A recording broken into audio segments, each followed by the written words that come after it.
반갑습니다.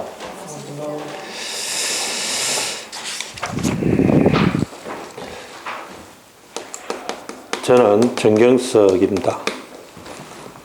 이 주택관리사를 사실 1회 때부터 강의를 했는데 굉장히 좀 오래 했죠. 지금까지. 이 시험 난이도를 보면 1회 때가 말 그대로 제일 쉽고요. 갈수록 이래 조금씩 이래 어려워집니다. 내려오는 법은 없습니다. 주택관리사만 그런 게 아니고 모든 시험이 다 그렇습니다. 난이도가. 그래서 모든 민법이라든지 회계학이라든지 모든 과목의 난이도는 갈수록 조금씩 이래 어려워진다. 이렇게 보시면 됩니다. 그래서 1회 때 그 회계학 문제하고 지금 문제하고 이 난이도를 보면 굉장히 난이도 차가 많고 또 이 범위도 많아지고 그렇습니다. 혹시 이제 공부를 하시다가 궁금한 점이 있거나 질문할 사항이 있으면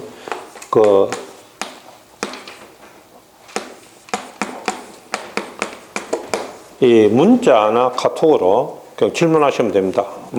사진 찍어가지고 바로 올리시면 바로 이렇게 답변을 해드립니다. 이건 이제 왜 이러냐면, 궁금하다, 쳐다보고 이래도 안 된다. 괜히 그래가 시간을 자꾸 끌면 안 되거든요. 그러니까 이 고시는, 저희 시험 말이죠. 공무원 시험이든지 무슨 시험이든 시험은 이 테크닉, 기술 이런 걸 연마를 해야 돼요. 점수를 올릴 수 있는, 예? 그런 걸 연마를 해야 돼요. 시험 합격하고 나서 그 다음에 다 까먹어도 상관이 없어요. 또 대개는 시험 딱 합격 나오면 어느 누구든 대부분은 이래 까먹고 잠재의식만 이래 남습니다. 보통 한 30% 정도. 네? 그렇기 때문에, 이 시험은 이래 시험 문제를 맞추는 기술, 이런 걸 우리가 가르쳐 주는 것이기 때문에, 네? 공부를 하실 때 연구를 할 필요는 없습니다. 연구하지 마라. 연구하다 보면 시간이 많이 걸립니다. 그러니까 하루 종일 궁금한 거 이래 하나 연구합니다. 그럼 의미가 없다 이 말이에요. 시간만 가고, 네? 의미가 없다. 우리는 그 학문을 연구하는 게 아니고, 네? 주어진 문제 있죠. 네? 그거 많이 맞추는 그거만 하는 것이기 때문에 그래서 언제든지 문자나 카톡 그런 걸로 질문하시면은 바로 답변을 해드립니다.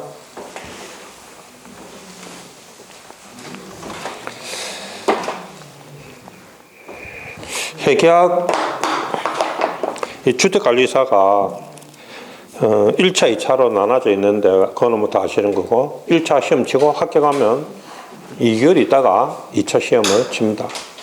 그 2차가 보면은 객관식하고 주관식이 약간 섞여 있는데 그 주관식은 별 그거이 없습니다. 그냥 단답형입니다. 그래서 크게 신경 쓸 건 없고요. 1차 걸리면은 그 2차 2달 동안 2차만 하셔도 됩니다. 2달 동안. 그래서 이게 1차 합격하는 것이 가장 힘들거든요. 1차. 1차가 돼야 2차를 하니까. 그리고 요 2달이 있으니까 2개월 있으니까 이때 2차를 하셔도 돼요. 보통은 이제 1차 공부할 때 지금 한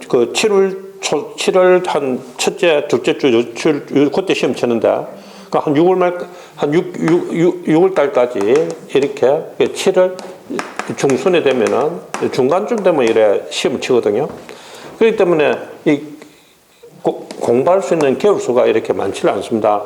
요때는 요 기간 동안에, 한 6개월 동안에 1차만 하시는 것이 좋습니다.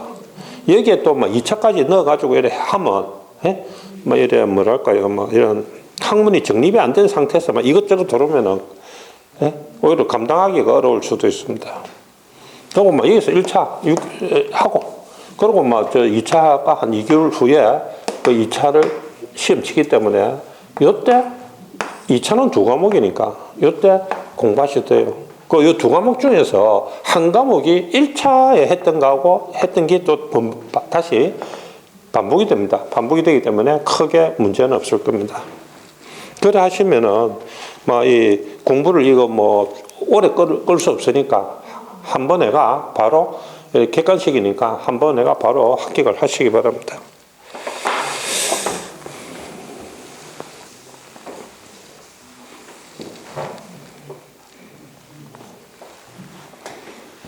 그래 해가지고, 이거는 이제 아파트, 소장님 하는 거니까, 지금 이제, 합격 자격 따가지고, 만약에 소장님이 되면은, 상당히 직업도 안정적이고, 예? 이래, 일반 기업보다도 좀 뭔가 좀 안정적으로 이래 다닐 수 있으니까, 또, 어느 정도 연봉이 보장되고 하니까 아마 괜찮을 겁니다. 자, 그러면 이제 회계학을 한번, 회계원리라고 되어 있는데, 쉬운 과목이, 회계원리. 이 회계원리가 40문제 나옵니다. 40문제 나오는데, 이제 사실은 이제 쉬운 과목은 회계원리 일에 대해서도 이제 회계학입니다. 회계학. 그러니까 쉬운 과목만 회계원리 일에 되는 거예요. 회계원리 일에 대해서는 이제 아주 쉽게 원리만 내야 되는데, 쉬운 것만 내는 게 아니고 쉬운 것도 있지만 좀 어려운 것도 내고 그렇습니다. 회계학 하는데, 혹시, 지금 몇 분 안 계시니까, 회계학 처음입니까? 처음이? 예. 처음입니까? 이거 처음 다, 예, 회계학. 사실은 회계학 처음이라도 회계학이 뭡니까? 돈이 들어오고 나가고 하는 것을 정리하는 거죠. 예? 돈이 들어오고 나가고 하는 거. 들어오면은 플러스죠. 예? 나가면은 뭡니까? 마이너스죠. 회계학은 이 플러스 마이너스 밖에 없습니다. 예? 들어오면 이래 늘어난다, 증가한다, 예? 감소한다. 이것밖에 없어요. 증가 감소를 끊임없이 장부의 기록해가 그 결과, 예? 정리하는 거죠. 예? 이제 그런, 기술. 그래서 이제 우리가 이제 장부에 이런 것을 정리한다. 장부에 정리한다. 그걸 이제 북이란 북이. 예. 장부에 기록한다. 이 말이에요. 근데 이제 이런 북이는 아주 옛날에 이제 그 북이, 예? 이제 상하학교 이런 데 이제 북이를 가르쳤죠. 그 북이는 이 장부 기록하는 걸 가리키는 거예요. 근데 이제 이 북이를 포함해서 장부 기록하는 걸 포함해서 회계는 영역이 아주 넓어집니다. 그러니까 회계 범위 안에 요 북이가 하나 들어있는 거죠. 네? 북이. 자, 그러면 이제 우리가 이제 시험을 치는 데 있어서 회계학이 어떤 것이 나오는가 보겠습니다. 회계.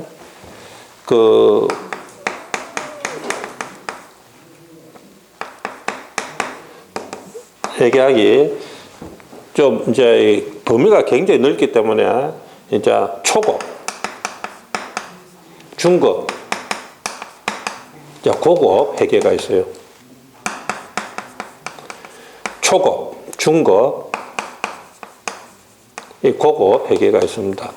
회계가 있는데, 보통 이제 우리가 이 회계 할 때 요 초급, 중급, 고급, 요것이, 이렇게, 이제 재무회계라고 해서 이렇게 했습니다. 재무회계. 그러면 이제 초급, 중급, 고급, 이 보니까 난이도가 여기 높다는 이야기죠.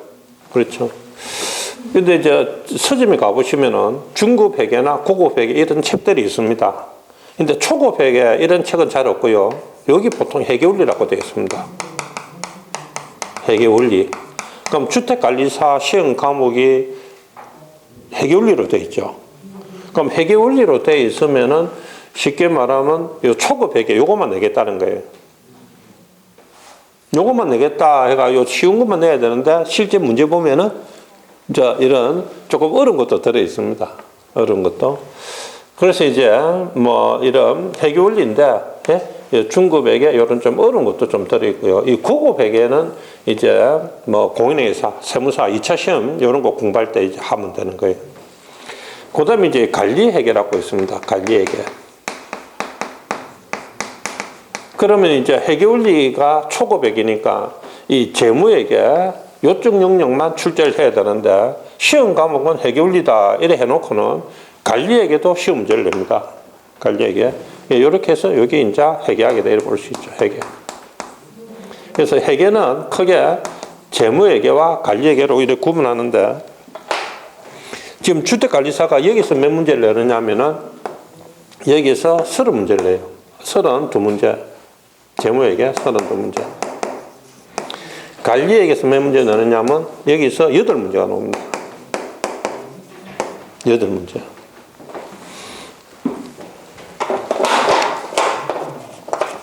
그래서 그 시험 문제를 보면 1번부터 32번까지가 재무회계예요. 재무회계인데 재무회계는 굉장히 영역이 재무회계가 영역이 굉장히 많단 말이죠. 많기 때문에 이거를 이제 그 대학에서 뭐 1학년 때는 뭘 가르치고 2학년 때 이렇게 해서 일부러 이거 나눠 놓은 거예요. 한꺼번에 다 가르쳐 줄 수 없으니까. 너무 양이 많으니까. 그래서 이제 수학도 보면 그 폭이 엄청나잖아요. 예? 그럼 뭐 고등학교 1학년 때는 뭐 어디까지 가르치고 이런 식과 마찬가지예요. 그러니까 이제 초급, 중급 이렇게 해가지고 이렇게 하는데, 이제 회계원리니까 일단은 이제 초급 수준의 회계다 이렇게 보시면 되고, 그 회계원리니까 관리회계는 시험 문제를 안 내야 되는데 관리회계도 한 8문제 낸다. 그래서 1번부터 32번까지가 재무회계, 그 다음에 33번부터 40번까지가 관리회계입니다. 관리회계. 이제 이 관리회계는 이제 뭐냐면 이제 주로 이제 원가 계산 이런 게 들어있는데, 예? 요 원가 계산 그런 것이 들어있는데, 자, 일단 우리가 시험 문제는 이렇게 놓는다. 그러면은 이 재무회계는 뭘 말하느냐면, 재무회계 요거는 여기서 32문제 놓은 데 있죠. 이제 재무회계는 뭘 말하느냐면, 우리가 일반적으로 이제 상장기업이 있습니다. 상장기업. 상장기업이 뭔가 아시죠? 오늘이 주식 시세가 막 해서 놓은 회사들 있죠. 그 회사를. 그리고 주식 회사라도 상장이 안 되는 회사는 비상장기업입니다. 이제 이 상장기업들이 이제 회계 처리를 하는데 뭐가 있어야 되겠습니까? 회계 처리를 이렇게 하시오, 저렇게 하시오, 무슨 룰이 있어야 되겠죠. 그렇죠. 그거를 이제 각 나라마다 이 회계 기준을 정합니다. 각 나라마다 회계 기준을 정하는데, 이 기준이 있으면은 요 기준에 따라서 회계 처리를 해야 됩니다. 여기에 어긋나게 회계 처리를 하면 안 됩니다. 이제 이런 회계 기준은 한 번 정하면 영원히 안 바뀌느냐 그런 건 아니고요. 시대에 따라서 룰이 자꾸 바뀝니다. 바뀌면 바뀌는 대로 교과서도 바뀌고 책도 바뀌고 이렇게 하는 거죠. 자, 이때까지는 각 나라에서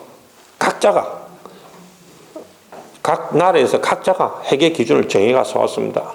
그러다 보니까 나라마다 회계 기준이 어떻습니까? 다르다 이 말이에요. 근데 세계는 어떻습니까? 이렇게 막 하나의 세계가 돼가지고 막 얽히고 설키고 거래를 하는데, 회계 기준은 각 나라마다 다르다 이게. 그러다 보니까 우리나라에서 발표한 이 재무제표가 다른 나라에서 봤을 때는 또 다르게 보인다는 거죠. 이렇게 해서 세계는 거의 이제 전 세계가 하나가 되는데, 하나의 경제 활동처럼 이래 되는데, 각 나라마다 회계 기준이 다르니까 불편하기 때문에 전 세계가 하나의 회계 기준을 사용하자. 전 세계가 하나의 회계 기준을 사용하자.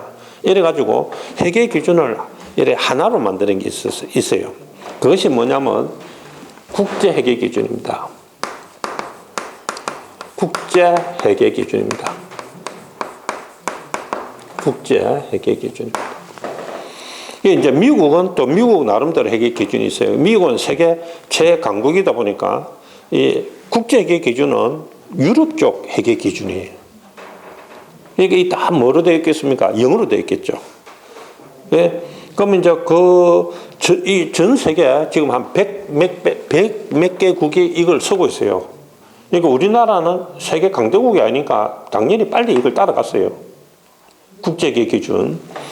그러니까 이제 이거는 이제 하나의 회계 기준을 전 세계 한 100개국 정도가 이걸 쓰고 있는 거예요. 우리나라도 이 국제회계 기준은. 참고로 이제 미국은 자기 뭐 최강국이니까 우리는 그런 거 안 할란다. 미국은 아직까지 자기네들 회계 기준을 써요. 미국은.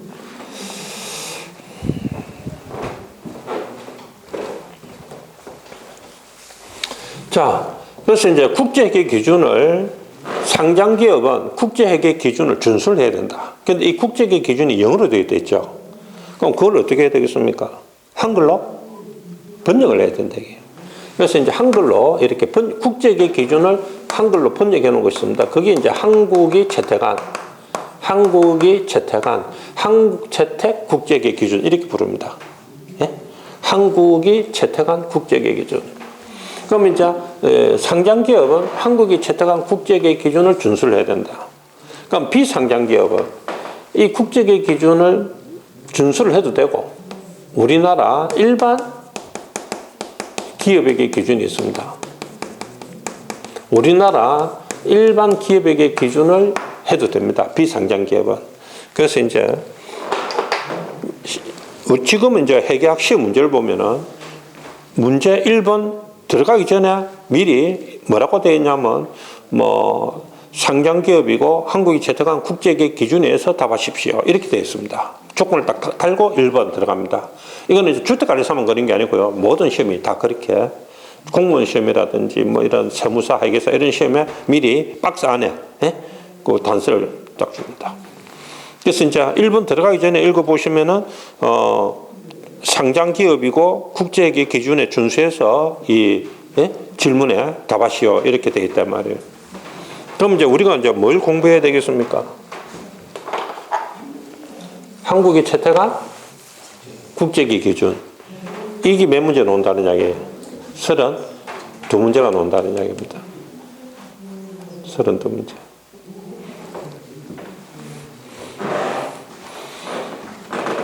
물론 이제 주택관리사 아파트에서 격리하는 거는 국제회계 기준하고 이렇게 굳이 국제회계 기준 안 배워도 할 수 있는 건데 아파트에서 하는 거 있죠. 그거는 부기 수준만 배워도 되는데 일단 시험은 이렇게 놓습니다. 이렇게. 그 다음에 이제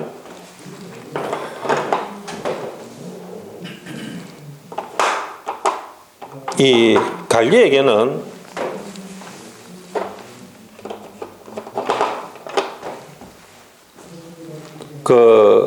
관리에게는 내부 정보 이용자를 위한 회계다. 내부 정보 이용자. 내부 정보 이용자가 누구냐면 경영자를 말합니다. 경영자. 경영자를 위한 회계다. 그럼 이 재무회계는 뭐냐? 이 재무회계는 이거는 외부 정보 이용자를 위한 회계다. 외부 정보 이용자. 외부 정보 이용자가 누구냐면은 투자자나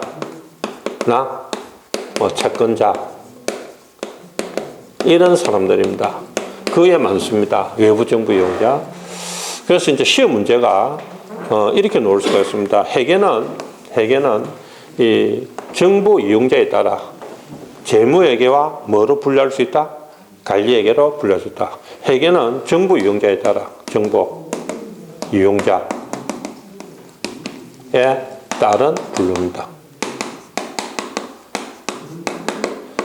그래서 지금 1회부터 이제 쭉 22회까지 1회 쭉 했죠. 옛날에는 2년에 한 번씩 시험을 쳤어요. 2년에 한 번씩. 지금 이제 매년 시험 치는데, 1회인가 2회 때 여기 시험이 나왔습니다. 그러니까 1회인가 2회 때 나왔으니까, 제가 1회 때 강의가 90년도, 네? 제 기억에 90년도 그때 제가 1회 했었는데, 이제 그때는 굉장히 젊었겠죠. 이때 했으니까. 정부 이용자에 따른 회계 분류가 무엇입니까? 이렇게 해서 한번 시험에 딱 한 번. 답은 재무회계와 관리회계가 정답이었습니다. 그게 딱 한 번 나왔어요. 두 번도 아니고 딱 한 번. 그 다음에 공무원 시험 치면 공무원 있죠? 세무공무원 있죠? 예? 세무공무원이나 세무 공무원이나 뭐 간세직 공무원, 이런 간세직 공무원, 이런 공무원 시험 치면 회계 시험을 칩니다. 이제 그 시험은 20문제인데, 시험에 가끔 어떻게 나오냐면, 정부 이용자, 그 회계는 재무회계와 관리회계, 여기서 재무회계는 외부 정부 이용자를 위한 회계다. 이란 맞는 거예요. 간혹 그렇게 나와요. 관리회계는 누구를 위한 회계다? 내부 정부 이용자를 위한 회계다.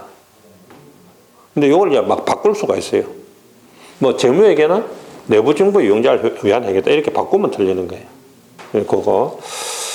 이제 관리라는 것은 경영자가 기업 경영 관리를 할 때 필요한 회계 정보를 말하는 거예요. 예? 그 필요한 회계 정보. 그게 이제 경영자에 의한 회계다. 그럼 우리가 이제 공부는 어떻게 해야 되겠습니까?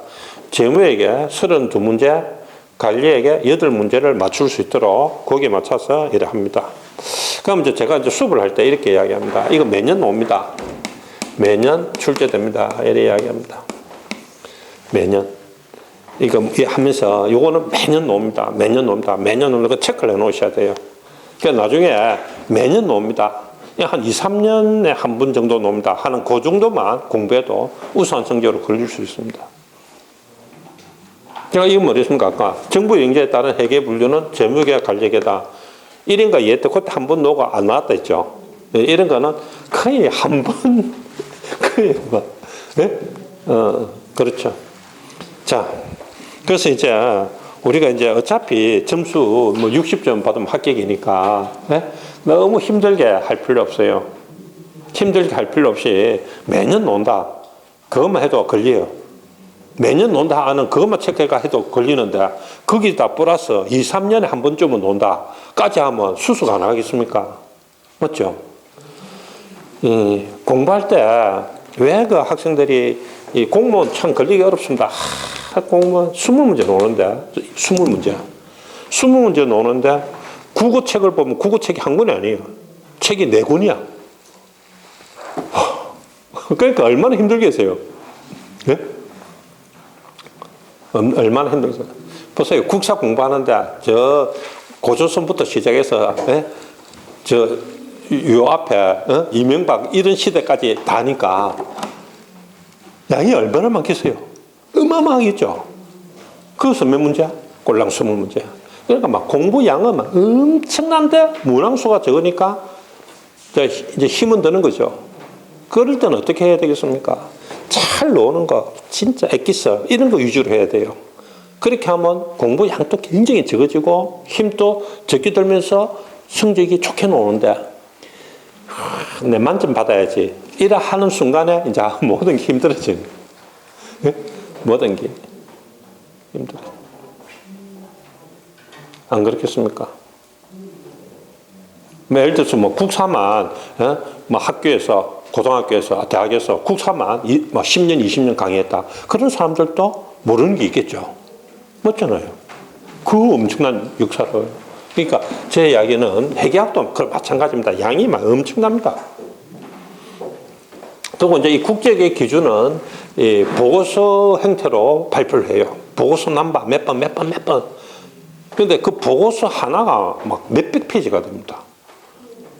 그 수많은 보고서를 우리가 다 체크해서 공부해야 되는데, 보고서 하나만 보통 몇백 페이지가 돼요.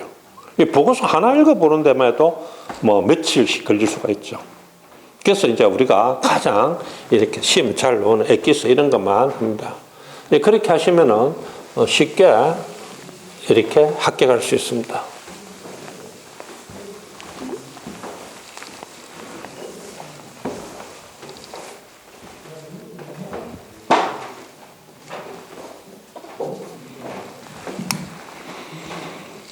자, 그러면 이제 그 책을 잠시 보시기 바랍니다.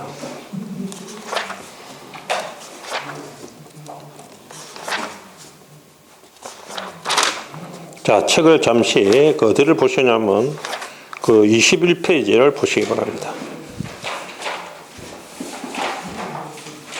거기 보시면은 회계상의 거래 해가지고 나오죠. 예? 자, 회계상의 거래. 우리가 이제 그 회계 순환 과정이라고 있습니다.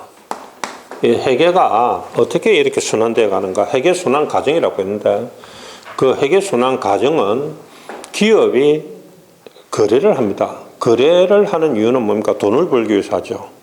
그래서 이 거래가 발생합니다. 거래가 발생하면 이 거래가 장부에 기록해야 되는 거래인지, 거래는 발생했지만 기록할 필요가 없는 거래인지를 먼저 판단을 해야 된다는 겁니다. 그래서 21페이지 보면 회계상의 거래 해가지고 나와 있죠. 그리고 그 밑에 박스에 보니까 회계상의 거래에 해당되지 않는 것은 해가 문제가 하나 나와 있죠. 보입니까? 그러니까 회계상의 거래에 해당하지 않는 것은 22회 때 출제가 되었습니다. 자, 그러면은 자, 22회면 이제 그 올해 출제가 된 거예요. 그죠? 올해. 자, 이런 문제가 거의 해마다 시험에 한 문제씩 나옵니다. 그럼 메모를 해 놓으셔야 돼요. 아, 이 회계상의 거래인가 아닌가? 이거는 뭡니까? 해마다 시험에 한 문제 나온다. 예? 이런 식으로 체크하시면은 정확하게 딱 시험에 나오는 것만 공부할 수 있어요. 그럼 쉽게 많은 고득점을 할 수 있다는 거죠. 자, 거래가 발생하면 장부에 적어야 됩니다. 이 거래가 발생하면 기록을 해야 되는데 이거를 기록하기 위해서 분계라는 걸 합니다. 분계가 뭐냐면 장부가 복식 장부입니다. 복식이라는 게 이제 장부 기록이 어떻게 되냐면 이렇게 장부가 이렇게 되어 있어요. 장부가 날짜를 적고 거래 내용을 적고 이 장부를 적을 필요 없습니다. 차변, 대변 이렇게 되어 있어요. 그래가 잔액 뭐 이런 식으로 되어 있거든요. 그러면 장부에 보면 금액 적는欄이 뭐가 있다? 차변과 뭐가 있다? 대변이 있다 이 말이에요. 차변과 대변. 장부가 이렇게 돼요. 장부가 이렇게 되어 있대. 장부가. 그럼 이제 차변과 대변. 요거는 이제 그 뭐 차변 대변이 무슨 뜻이냐? 그건 큰 의미가 없습니다. 그냥 왼쪽 변, 오른쪽 변, 네? 왼쪽 오른쪽 이런 의미밖에 없습니다. 이건 큰 의미는 없습니다. 그러니까 이제 이거를 차변과 대변으로 이렇게 나누는 걸 뭐란다? 분리시킨다. 분리시키가 개 넣어준다 이런 이야기예요. 그래서 분계를 한다 이게요. 그러니까 차변과 대변으로 나눠야 돼요. 그러니까 이거를 이제 일단 분계장이라는 장부에 기록을 합니다. 이게 분계장은 뭐예요? 분계를 기록하는 장부예요. 그 분계를 기록하는 장부인데 나중에 그 아파트에 가보시면은 이 분계장 같은 것을 사용을 안 합니다, 사실은. 그래서 이제 회사에서는 분계장 대신에 회사에서는 이 전표에 기록을 합니다. 전표에다가. 이 아파트 같은 경우도 전표를 씁니다. 그럼 이 전표를 이렇게 모은 것이, 모아 놓은 것이 분계장 역할을 한다. 이렇게 보시면 돼요. 그러면 이제 이렇게 분계장에 분계가 되어 있는데 그걸 분계만 해 놓으면은 집계가 안 됩니다. 그래서 이제 그 분계를 할 때 항목별로 계정 과목을 다 설정해가 분계를 하는데 과목별로, 계정 과목별로 이렇게 집계를 해야 돼요. 집계를. 그래서 이제 이거를 총계정 원장에 옮깁니다. 계정 과목이 전부 다 모여 있는 장부란 이야기예요. 그럼 이제 회사 가보면은 이제 요즘은 다 이제 그 전산으로 해서 그러는데 과거에 수기를 할 때는 이 장부가 있죠. 장부가 있으면은 요 1페이지에 뭐 현금, 2페이지에 뭐 예금 이렇게 해서 자기 계정 과목을 다 이렇게 견출지에 다 보면 붙여 놨습니다. 자, 요즘은 이제 그 전산으로 하기 때문에 뭐 컴퓨터로 뭐 전산으로 해도 똑같습니다. 뭐 컴퓨터로 해도 자, 총계정 원장에 옮긴단 말이에요. 분계장에서 총계정 원장에 이렇게 옮겨야 되거든요. 그 옮기는 걸 뭐라 하냐면 이 옮길 전자입니다. 옮겨서 기록한다. 전기를 합니다. 전기. 그럼 이제 회계학을 하기 위해서는 해계약을 하기 위해서는 붕괴와 이 전개를 할 줄 모르면 아예 안 되는 거예요. 그럼 붕괴와 전개는 어떻습니까? 시험에 나오고 안 나오고 상관이 없는 겁니다. 이게 나오든 안 나오든 이걸 못하면 해계 자체를 못한다, 이 말이에요. 또 해계는 이제 또 계산 문제가 많이 나옵니다. 이 사시 문제 중에 그 이론 문제가 뭐 한 두세 문제 나오고 나머지가 한 거의 다 계산 문제. 계산 문제. 이제 계산 문제라고 해서 뭐 어려운 계산 아닙니다. 다 계산 문제는 더하기 아니면 빼기입니다. 더하기 아니면 빼기입니다. 계산 문제는. 뭐 간혹 뭐 곱하기도 있죠. 곱하기 나누기. 그 4개입니다. 더하기 빼기 곱하기 나누기. 그 4개입니다. 그 4개인데 대체로 더하기 빼기가 많아요. 대체로.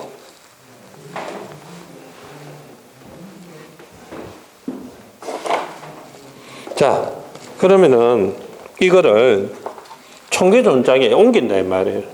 그럼 청계존장에 옮길 때 숫자를 똑바로 옮기는가? 그 확인을 해봐야 되겠죠. 그거를 이 청계존장에 옮긴 것을 확인을 해봐야 된다. 검증을 해봐야 된다 이 말이에요. 그렇게 해서 만드는 게 뭐냐면 회사에서 뭘 하느냐면 청계존장 다 옮겼으면 맞게 옮겼는지 틀리게 옮긴지 확인을 해봐야 되니까 시산표를 만들어야 합니다. 시산표. 자, 뭘 만들어라? 시산표. 계산이 시험 친다 할 때 그 시자예요. 계산이 맞는지 틀린지 확인해 보는 표다 이런 뜻이에요. 예? 알겠죠? 이 시산표. 그러면 시험 문제가 시산표가 뭡니까? 시산표에 대해서 아십니까? 하는 거를 주택관리사가 거의 해마다 질문을 해요. 그 나중에 이제 곧 문제가 나오는 거 어떻게 나오는가 이제 체크를 하시면 돼요. 자, 시산표. 그 다음에 이제 이렇게 시산표가 작성이 되면 결산할 때 결산 정리를 해야 돼요. 결산할 때 결산 정리할 게 있는데 그거를 결산 정리 분계를 해야 되는데 이거를 결산 정리 분계라고도 하고 또는 결산 수정 분계라고도 합니다. 자, 결산 정리 분계 또는 결산 수정 분계라고도 해요. 수정. 결산할 때 정리할 게 있단 말이에요. 이거는 왜냐면 우리 회계학이 발생 기준입니다. 무슨 기준? 발생 기준. 그러니까 발생 기준에 맞게끔 결산할 때 수정을 할 게 있어요.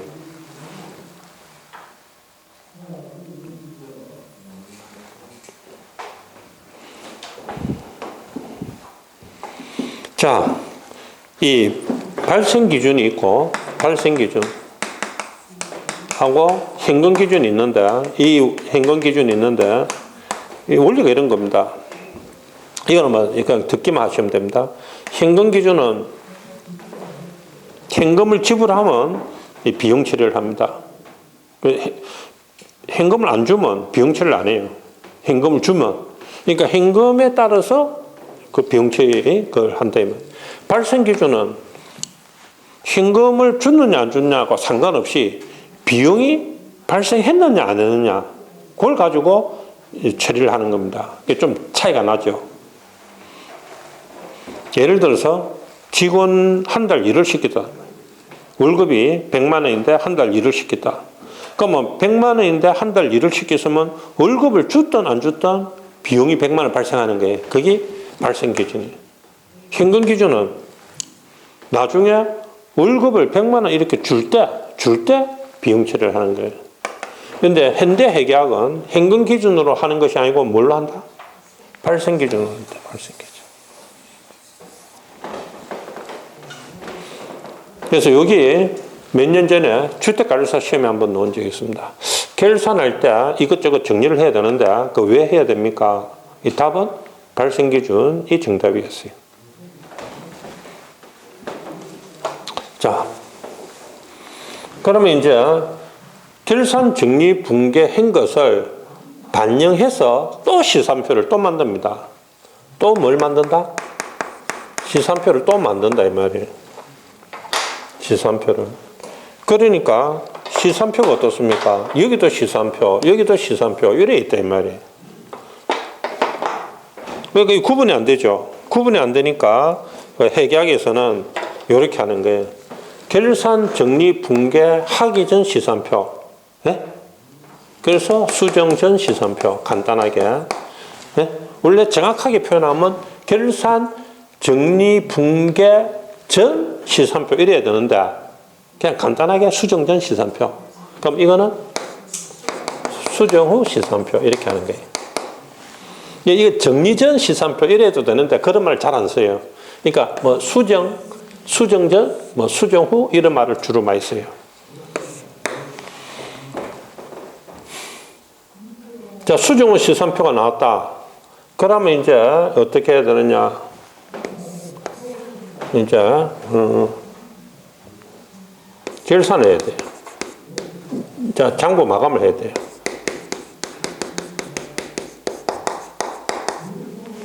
네?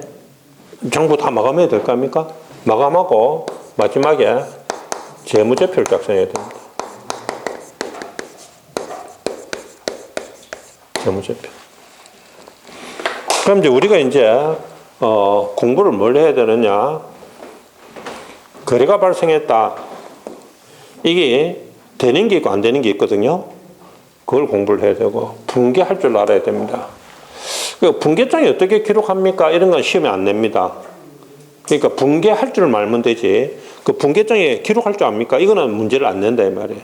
그리고 전표 작성할 줄 압니까? 이것도 시험 문제를 안 내거든요. 그러니까 시험 문제 안 내는 거는 우리가 안 한다 이 말이에요. 전표를 어떻게 작성하느냐 이런 걸 좀 가르쳐 주면은 아파트 가서 좀 요긴하게 써먹을 수 있는데 시험 문제를 안 내니까 아파트에서 그 써먹는 건 그다음이고 시험 문제를 안 내니까 우리가 안 합니다. 자, 그 다음에 전개하는 거 이제 가르쳐 드립니다. 그리고 시산표를 어떻게 작성하느냐 가르쳐 드리고요. 결산 정리분계, 결산 수정분계를 어떻게 하느냐 이걸 가르쳐 드립니다. 그리고 이 결산 수정분계에서 매년 그 해마다 시험이 나오거든요. 이제 그거는 나중에 이제 제가 체크를 해드립니다. 이거는 해마다 나옵니다. 이게 나중에 보면 해마다 나온다 하는 것만 공부해도 걸린다니까요. 그런데 문제는 우리가 사실 문제 아닙니까? 해마다 나옵니다 하는 게 몇 개가 나와야 되겠어요? 40개 나와야 되겠죠. 그런데 사실은 체크를 해보시면은 한 40개 나오는 게 아니고 한 7, 80개 정도 나옵니다. 해마다 나온다. 아무리 해봐도 나오지만 어쩌다가 안 나올 수도 있잖아요. 그렇죠. 그러니까 체크를 하다 보면 한 7, 80개 됩니다. 그게 해마다 나오는 거예요. 그러면 그것만 공부하면 액통수로 다 나옵니다. 거기. 그렇게 하면 액통수로. 그래서 나중에 시험 치보면 마치 와 내가 이래 출제한 것처럼 이래 보입니다. 어떻게 여기서로 다 나왔느냐. 내가 된 건 아니죠. 이제 다 우리가 이제 뭐 이런 패턴이 있으니까 그 패턴에 따라서 제가 공무원 강의도 억수로 오래 했는데 공무원 강의도 그 20문제밖에 안 나와요. 그거는 20문제밖에 안 나오는데 좀 문제가 좀 간단하게 나옵니다. 학생 하나가 시험 치고 와서 나한테 이래 오더만은 혹시 이번에 문제 낸 거 아닙니까? 그래서 내가 안 냈는데 이러니까 내 만점 받았는데만 잘 나온다는 게 막 그대로 다 나왔던데요. 그런데 니만 만점 받은 게 아니고 대부분의 학생이 아마 만점 받았을 거다. 네? 대부분의 학생이. 왜? 너는 패턴을 뻔히 알고 우리가 해주기 때문에. 응? 너는 패턴을 알고. 자, 안심이 되죠? 네. 그래도 제가 1회부터 지금까지 했으니까 제가 이거 공무원 강의도 오래 했지만 공무원 강의 그 다음에 감정평가사 강의도 1회부터 했어요. 감정평가사. 감정평가사도 1회 시험이 주택관리사와 똑같아요. 90년도에요. 그런데 감정평가사는 해마다 시험 치죠. 주택관리사는 2년 한 번씩 시험 치고 초반에. 그러니까 감정평가사.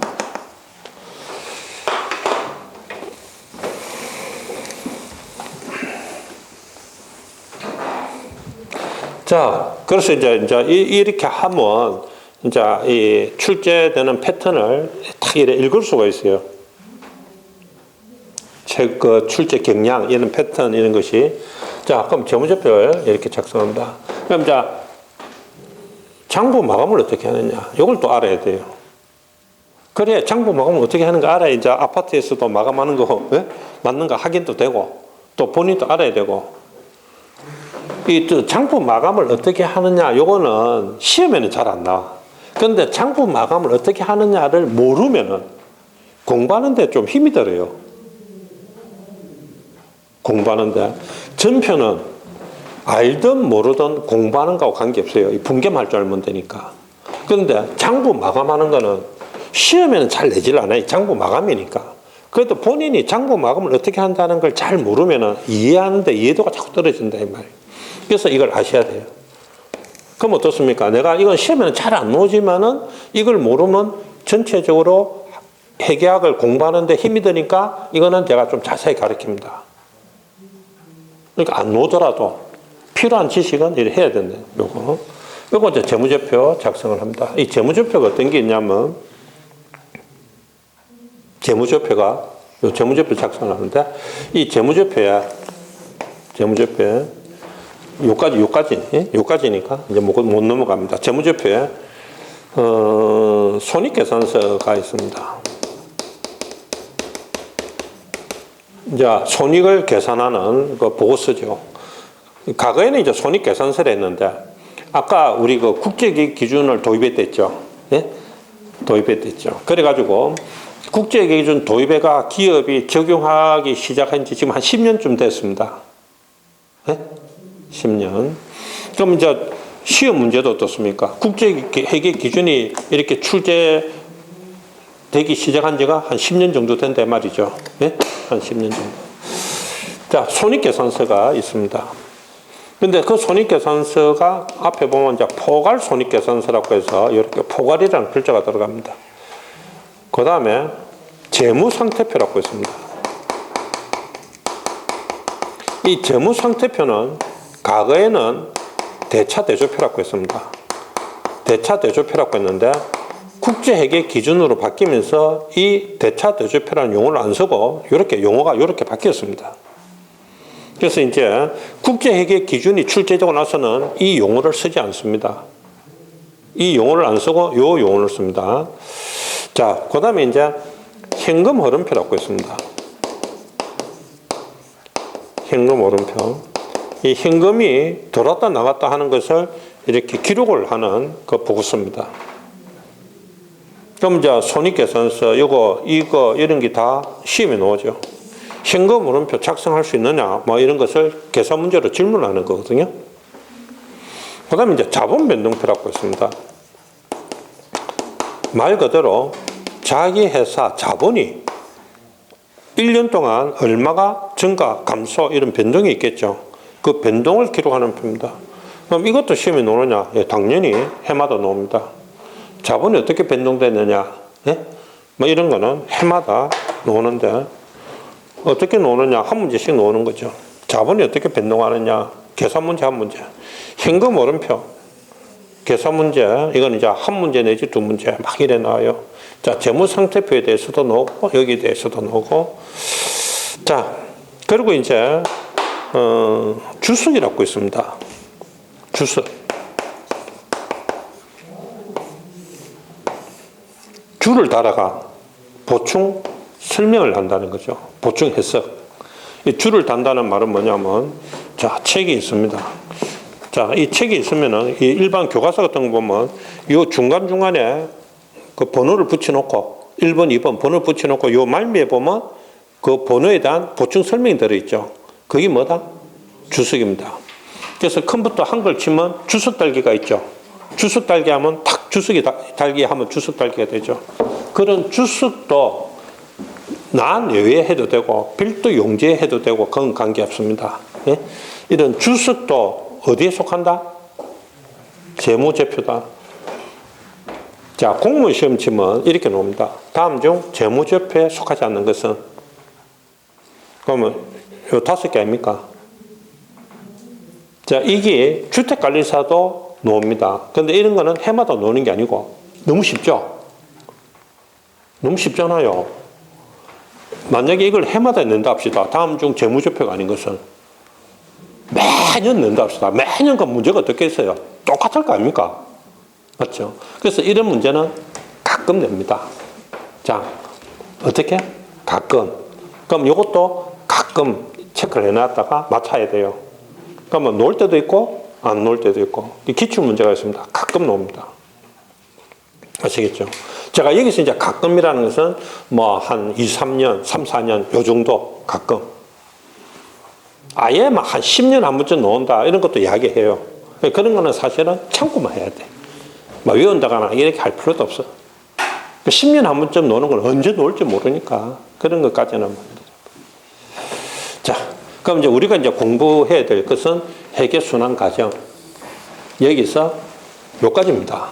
요 재무제표 작성하는 것까지 요까지인데 이거를 이제 오늘 체단해야 돼요. 그럼 오늘 문제 어떻게 하겠습니까? 이거 설명드리고 근데 요거 내가 시험 매년 논다 했죠. 분개하는 거 이게 다 이제 오늘 다 해야 돼. 그래서 오늘 7시간 공부하시면은 회계에 대해서 네, 회계에 대해서 바로 내일부터 저 회사 가서 장부 개장하라면 할 수 있도록. 네? 기장을 어떻게 하고 장부 마감을 어떻게 해가 결산을 어떻게 하거나 싹 오늘 이렇게 시간이 좀 뭐 오늘 다 하기에는 좀 부족할 수는 있습니다만은 그렇습니다. 그래서 저기 뭡니까? 가급적이면 실강의 들으시는 게 좋고 혹시라도 이제 바빠가지고 못 오시면은 그 동영상을 그때그때 듣고 이래 따라오셔야 됩니다. 회계학이 하나 더 말씀드리면 우리나라 회계학이 전 세계에서 우리나라 객관식 회계학이 전 세계에서 제일 어렵습니다. 우리나라 객관식 회계학이 너무 어렵게 돼요. 우리나라 객관식 회계학을 너무 어렵게. 오히려 이제 우리 그 미국 공인회계사 시험 문제가 우리나라 문제보다 훨씬 더 쉽거든요. 네? 쉽거든요. 중개사 문제도 그래요. 미국 중개사 문제가 우리나라 중개사 문제보다 훨씬 더 쉽습니다. 우리나라는 회계뿐만 아니라 전반적으로 객관식 문제가 난이도가 굉장히 높습니다. 그리고 하여튼 회계학은 우리나라 객관식 회계학보다 더 어려운 회계학 객관식 문제는 전 세계에 없다는 겁니다. 그만큼 우리나라는 하여튼 문제를 뭡니까? 어렵게 내는 그런 나라. 그러니까 미국 회계사 문제하고 우리나라 회계사 문제하고 잽이 안 돼요. 아주 그 난이도에 따라서 난이도에. 예? 약간 그거는 이제 철학적인 또는 교육적인 또는 인식의 차이예요. 그래서 미국 사람들은 합리성이 있으니까 원리만 잘 알면 된다. 예? 원리만 잘 알면 된다. 우리나라는 엄청나게 어렵게 돼요. 과연 이걸 맞출 수 있겠는가? 인간이 과연 이걸 맞출 수 있겠는가? 이런 관점에서 내니까 좀 약간 인식, 생각 뭐 이런 차이가 있죠. 자, 그래서 이제 우리나라 회계학이 굉장히 어렵다 보니까 주택관리사도 이제 그런 패턴에 따라서 이제 뭐 조금 그렇죠. 그래도 그래서 회계학 때문에 이제 힘들다 못한다 뭐 그런 이야기가 많습니다. 해보면은 그래도 제가 뭐랬습니까? 딱 노는 것만 네? 딱 이해할 수 있도록 그렇게 해드리겠습니다. 잠시 후에 또 요 진행을 하겠습니다. 요 이제 그 요 거래 발생 여기서부터 하겠습니다.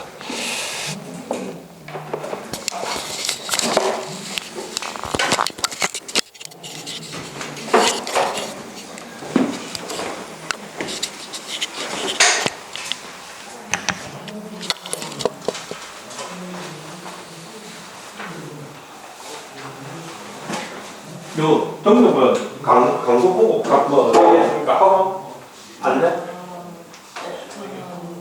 여기가 하는지 몰랐어요. 네. 그래서 이제 갔는데 중구에 그쪽에 원단이 통화해가지고 간다고 했는데 원장님이 올해부터 여기 한다고 하길래 그냥 한 곳에 이제 공부하는 게 낫지 않을까 싶어서 인터넷 강의를 듣다가요. 네. 들으려고 이제 해가지고 이제